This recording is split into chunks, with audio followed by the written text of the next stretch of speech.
Thank you, Vanessa. Charles, let's come back to you. And a terrible coincidence.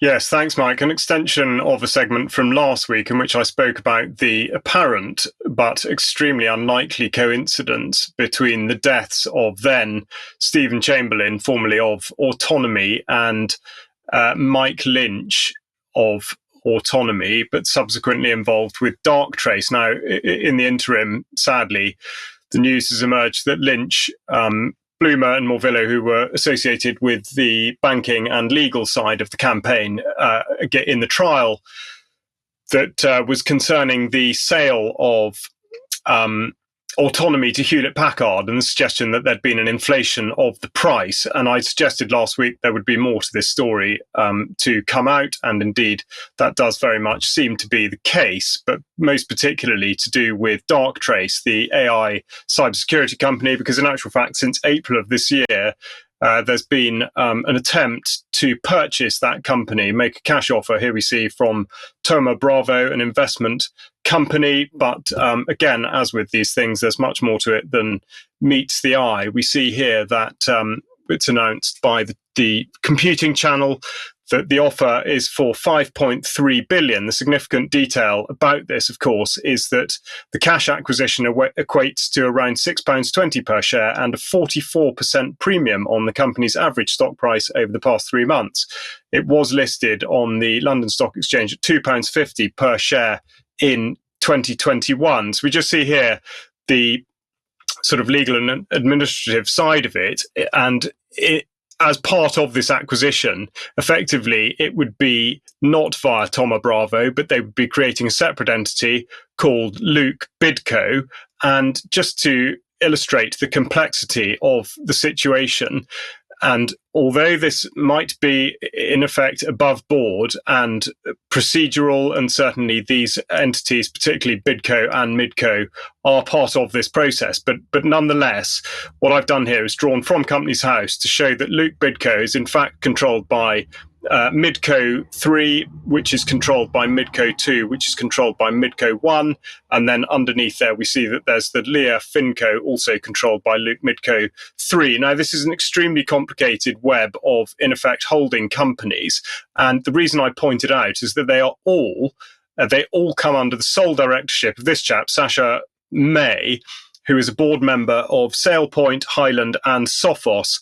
There isn't time to talk about those today, but they are all sort of inveigled in some way with some of the architecture of the security systems that we use in this country, and most particularly the NHS with Sophos. So it definitely is worth mentioning. The other side of this is that we see that FGS Global Works have been involved with the deal between Thoma Bravo and Darktrace. Now, that's significant because the global co-chair at FGS Global is none other than Roland Rudd, the brother of the former Home Secretary Amber Rudd.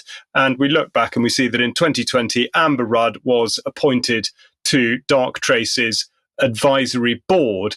So it really is wheels within wheels. And what I want to do now is just show a brief clip of Mike Lynch, the now deceased former chief executive of Autonomy and Invoke Capital, talking about the use of technology as a strategic asset and whether the United Kingdom government should be considering as such in light of the situation in Russia and Ukraine.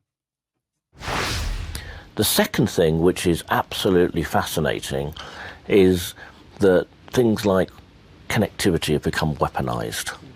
This is not about, a sort of war of attrition where people sort of pummeling tanks from each side. It's about cognition. And so the skill set and the approach to dealing with threats completely different. And when you follow that all back, you end up with the understanding that there are now strategic assets. And those strategic assets, if you don't have them, you are incredibly exposed. So I was just talking about connectivity, the ability on the Ukrainian battlefield to have independent connectivity, which is happening through satellite technology, is actually what's driving a lot of what's going on.